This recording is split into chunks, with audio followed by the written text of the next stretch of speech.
Assalamualaikum warahmatullahi wabarakatuh. Salam sejahtera bagi kita semua. Salam, Om Swastiastu, Namo Buddhaya, salam kebajikan. Jadi pada hari ini perkenalkanlah kelompok kami, kelompok 10, untuk mempresentasikan mengenai konflik dalam organisasi. Nah, kelompok 10 ini sendiri terdiri dari saya sendiri, Halisto Falih Abian, kemudian Leon Samuel Abeto, kemudian Mateus Arsentiono, kemudian Muhammad Amar Alfaras. Ya, selamat menikmati. Jadi yang pertama adalah definisi konflik. Apa sih definisi konflik itu sendiri? Nah, jadi kalau menurut Cambridge Dictionary, definisi konflik itu adalah an active disagreement between people with opposing opinions or principles, atau fighting between two or more groups of people or countries. Nah, tapi dalam textbooknya para perilaku organisasi sendiri itu konflik itu didefinisikan sebagai a process that begins when one party perceives another party has affected or is about to negatively affect something that the first party cares about. Conflict describe the point in ongoing activity when interaction becomes disagreement. Jadi konflik itu adalah sebuah proses di mana satu pihak itu menyadari atau beranggapan bahwa pihak lain itu sudah mempengaruhi atau akan mempengaruhi secara negatif suatu hal yang dipedulikan oleh pihak pertama. Konflik itu dideskripsikan sebagai poin, sebagai titik dari aktivitas yang sedang berjalan di mana interaksi itu berubah menjadi ketidakpuasan atau disagreement. Oke, kategori konflik sendiri itu dapat dikelompokkan menjadi dua berdasarkan dampak. Jadi yang pertama ada fungsional, yaitu konflik yang bersifat membangun dan berpengaruh positif terhadap kinerja. Jadi contohnya adalah misalkan konflik tentang bagaimana cara menyelesaikan pekerjaan dengan lebih efisien dan efektif. Ya, kayak seperti itu. Atau misalkan metode yang bisa dilakukan untuk improve hasil kerjanya gitu. Itu kan secara positif ya akan mempengaruhi. Nah, ada lagi nih. Kemudian yang kedua adalah disfungsional, yaitu ini konflik yang buruk nih. Ini konfliknya ini bersifat merusak dan berpengaruhnya ini secara negatif terhadap kinerja. Misalkan konflik hubungan antar anggota tim, kemudian misalkan ada yang demotivasi, kemudian ada yang mementingkan ego sendiri, jadi menghambat kerja tim gitu. Nah, kemudian konflik ini juga ada jenis-jenisnya juga. Jadi ada tiga nih jenis konfliknya nih. Yang pertama itu adalah relationship. Itu konflik yang terjadi antara dua individu atau lebih yang bersifat personal. Jadi kalau dari namanya aja bisa diperkirakan ya, ini relationship. Ini menyangkut hubungan gitu loh. Jadi secara personal gitu loh. Mungkin ada hubungan dengan kehidupan pribadinya, atau mungkin personalitinya dari satu anggota tim yang menyinggung anggota tim yang lain gitu. Kemudian ada juga task, ya ini konflik ini yang terjadi dikarenakan adanya perbedaan dalam goal of work. Nah, task ini jenis konflik yang bagus, yang positif gitu loh. Karena apa? Karena dia itu ya yang dipermasalahkan itu adalah tujuan kerjanya gitu loh, kontennya gitu loh, project yang dikerjakan sama timnya gitu loh. Nah, cuman task ini sendiri juga kalau misalkan terlalu tinggi juga nggak baik juga gitu. Kalau terlalu tinggi, misalkan ini ada satu tim yang berpendapat bahwa ada harusnya tuh hasilnya begini, dibandingkan harusnya begini gitu. Nah, itu yang ada malah kalau tinggi itu malah berpotensinya itu malah menjalar jadi relationship konflik. Nah, itu kan buruk. Nah, cuman Kak, ada juga nih kalau misalkan dia nih task ini konflik ini rendah, ini juga nggak baik juga gitu loh. Contohnya adalah sifat apatis, sifat ya nggak peduli lah pokoknya sama sama perkembangan dari proyeknya gitu loh, mengabaikan tanggung jawab gitu contohnya. Kemudian, nah terus yang ketiga adalah proses. Ya ini konflik yang terjadi dikarenakan adanya perbedaan dalam penyelesaian pekerjaan. Nah ini juga nih salah satu contoh dari konflik yang bisa bersifat baik dan membangun gitu loh. Terus, nah ini loci of conflict atau apa ya bilangnya, lingkup di mana terjadinya sebuah konflik tersebut. Jadi ada 3 nih. Yang pertama adalah diadik, yang kedua adalah intergroup, yang ketiga adalah intragroup konflik. Nah, yang pertama ini adalah konflik yang terjadi antara 2 orang. Nah, kedua adalah konflik yang terjadi antar grup atau ya intergroup, ya itulah intergroup. Nah, sedangkan yang ketiga sendiri adalah intragroup, itu adalah konflik yang terjadi dalam satu grup. Nah, umumnya kalau konflik itu terjadinya dalam satu grup sendiri ya. Jadi lebih dominannya itu adalah dia di konflik dan intergroup konflik gitu loh. Intragroup konflik itu em, ada konflik antar intragroup gitu. Cuman dia itu kalau menurut dari buku perilaku organisasi itu yang dicontohkan adalah salah satunya adalah konflik misalkan antar divisi atau konflik antar kesebelasan sepak bola. Itu kan sebuah grup juga kan hitungannya. Nah, ini justru bagus sih malah kalau menurut yang referensinya. Jadi dia malah bersifat membangun gitu. Oke, jadi presentasi selanjutnya akan dibawakan oleh teman saya, Leon Samuel Abeto. Ya, terima kasih. Selanjutnya saya akan menjelaskan proses-proses terjadinya konflik menurut Robin. Jadi di sini ada 5 proses, yaitu oposisi, kognisi dan personalisasi, terus ada maksud atau attention, ada perilaku atau behavior, serta yang terakhir ada hasil. Nah, untuk oposisi, apa sih yang dimaksud proses terjadinya konflik? Itu oposisi, maksudnya oposisi itu adalah ketidakcocokan potensial antara satu individu dengan individu lainnya. Jadi ketika suatu individu itu bertemu dan mereka nggak cocok, nah nggak cocoknya ini dikategorikan atau divariabelkan berdasarkan 3 hal, yaitu komunikasi, struktur, sama variabel pribadi. Nah, komunikasi ini ya dari cara dua individu ini berkomunikasi, berbicara, ngobrol, terus struktur gimana individu ini eh apa ya, berkedudukan gitu antara yang satu dengan yang lainnya. Terus ada variabel pribadi. Kalau variabel pribadi ini persepsi kita melihat individu tersebut gitu. Kita suka sama dia atau enggak, kita senang lihat dia atau enggak, gimana sih gitu. Nah, terus ada kognisi dan personalisasi. Nah, untuk kognisi dan personalisasi ini sebenarnya itu lebih ke kesadaran oleh salah satu pihak atau lebih tentang terjadinya suatu konflik.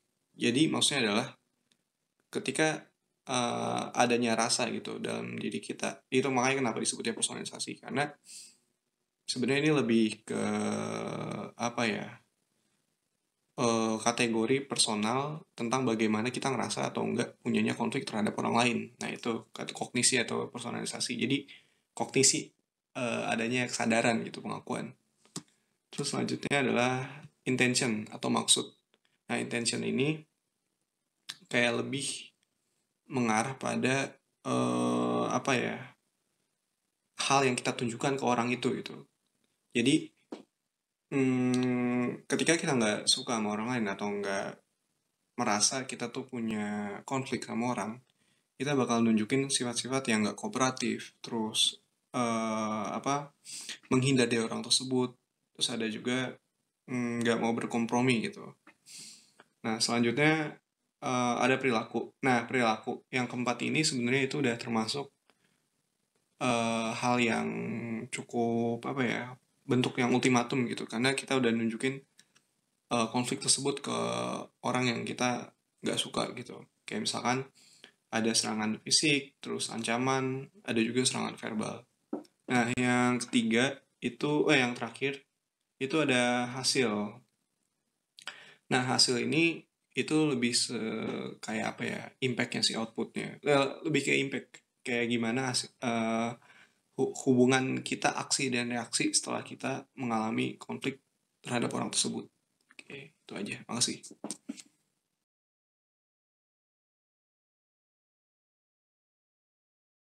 Ya, saya Matius Arsen dari kelompok 10 ingin melanjutkan presentasi mengenai konflik dalam organisasi. Mulai dari konsep mengenai negosiasi. Secara umum, negosiasi adalah proses yang terjadi ketika kedua belah pihak mempertimbangkan alokasi sumber daya yang langka, sehingga kedua belah pihak dapat merasa puas akan keputusan yang diambil. Dalam kehidupan organisasi, negosiasi itu tidak hanya soal ekonomi saja, tapi juga soal relasi antara anggota, bagaimana kita menjalin kerjasama, bagaimana menjaga bersama mereka, dan sebagainya.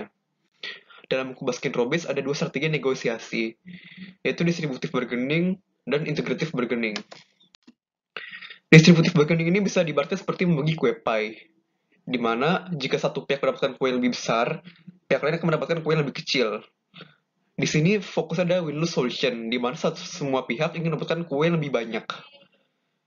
Jadi di sini kepentingan antara pihak itu saling bertentangan, para pihak enggan berbagi informasi karena mereka khawatir akan menguntungkan pihak yang lain, dan dilakukan dalam jangka pendek.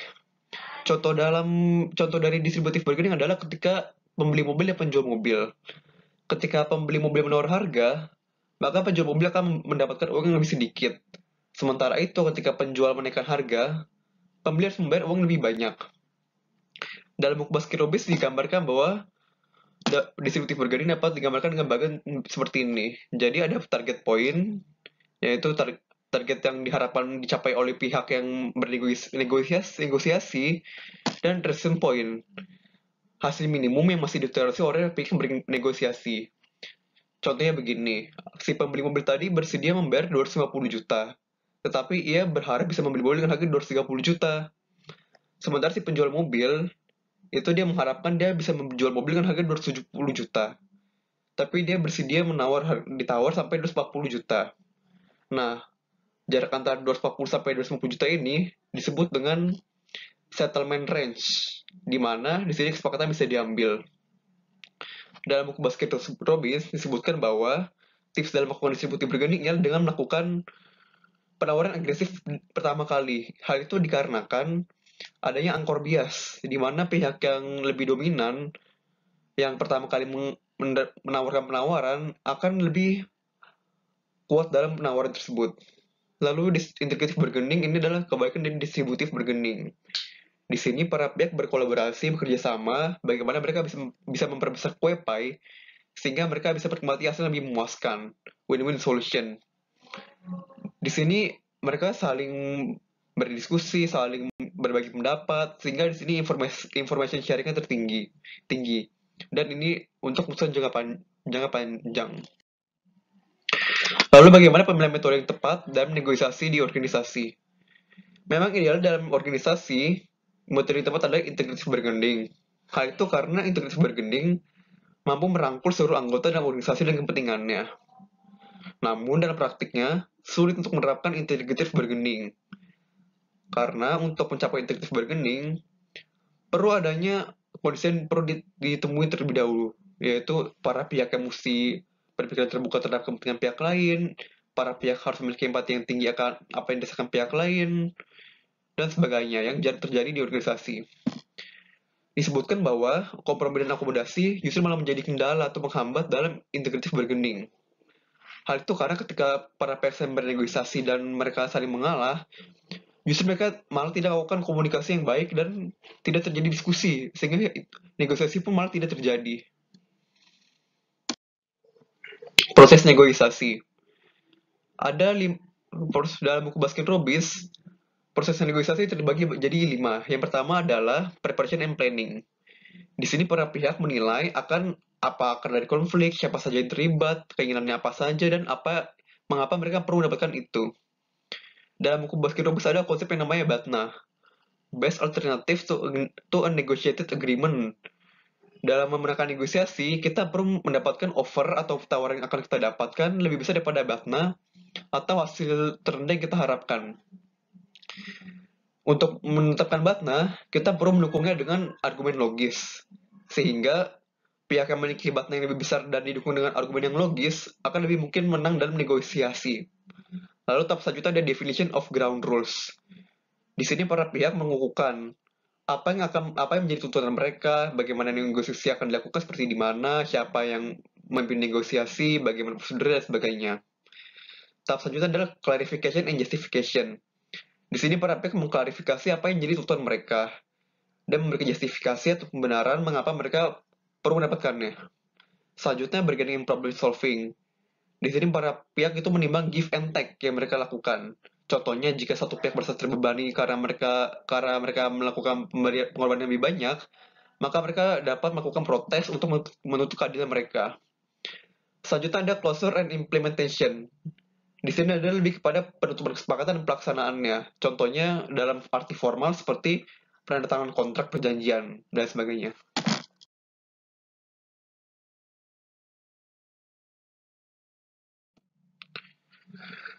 Lalu ada pengaruh individu terhadap negosiasi. Dalam buku Baskin Robbins ada 4 faktor yang berpengaruh terhadap pengaruh individual yang berpengaruh terhadap hasil negosiasi, yaitu kepribadian, suasana hati atau emosi, budaya, dan jenis kelamin. Memang dalam hal kepribadian tidak banyak bukti yang mendukung pengaruh kepribadian terhadap hasil negosiasi. Namun kita bisa lihat contohnya, seperti misalnya orang yang percaya diri cenderung lebih dominan dalam negosiasi dan memimpin arahnya negosiasi, sehingga mereka lebih mungkin mendapatkan apa yang mereka inginkan. Lalu suasana hati atau emosi, ini berpengaruh tergantung konteks dan emosi yang terlibat. Contohnya emosi marah. Emosi marah akan saat orang marah, maka ia akan lebih impulsif dalam bernegosiasi. Tapi juga hal itu tergantung dari konteksnya. Misalnya orang yang memiliki power, kalau dia marah, pasti orang lebih cenderung mengalah untuk dia. Sementara jika orang yang marah itu orang yang kurang punya power, justru dia itu mendapat tekanan dari pihak yang lain. Lalu emosi lain contohnya adalah kekecewaan.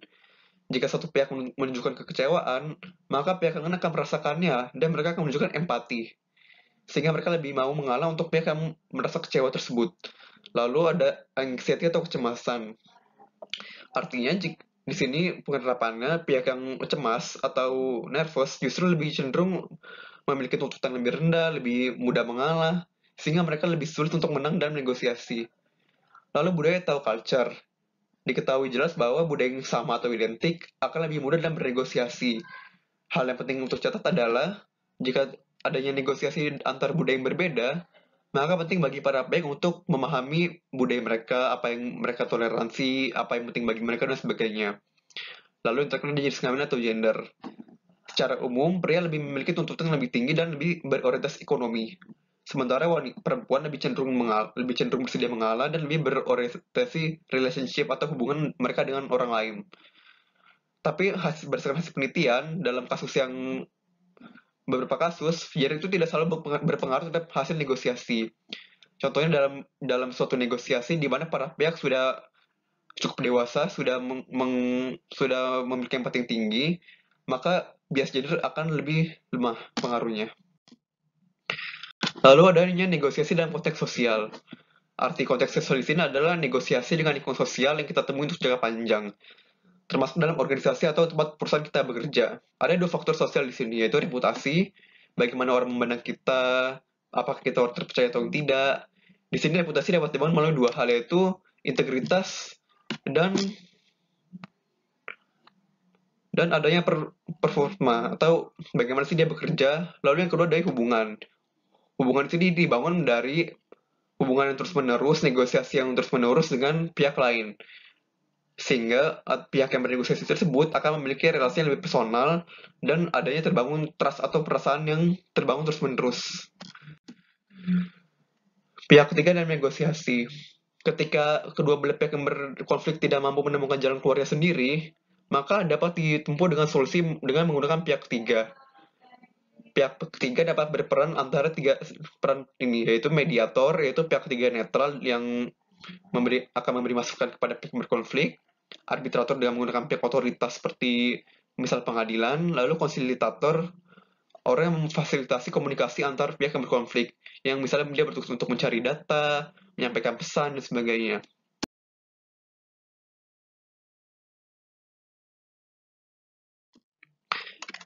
Kesimpulannya bahwa konflik itu adalah hal yang wajar dalam organisasi, namun perlu dalam dosis yang sehat dan ditangani dengan baik agar mampu membantu organisasi untuk berkembang. Lalu beberapa saran yang dapat diterapkan untuk pihak manajemen ialah misalnya model manajemen otoriter dapat diterapkan jika kondisi darurat. Lalu integritas cocok untuk mengembangkan organisasi dan merangkul. Lalu kepercayaan diri dapat dibangun dari integritas dan juga integritas, lalu kompromi itu sebaiknya dipertimbangkan. Apakah jika kita kompromi itu lebih penting untuk mempertahankan hubungan daripada tujuan kita, dan beberapa hal lainnya untuk pihak manajer. Sekian dari kelompok kami. Terima kasih atas perhatiannya.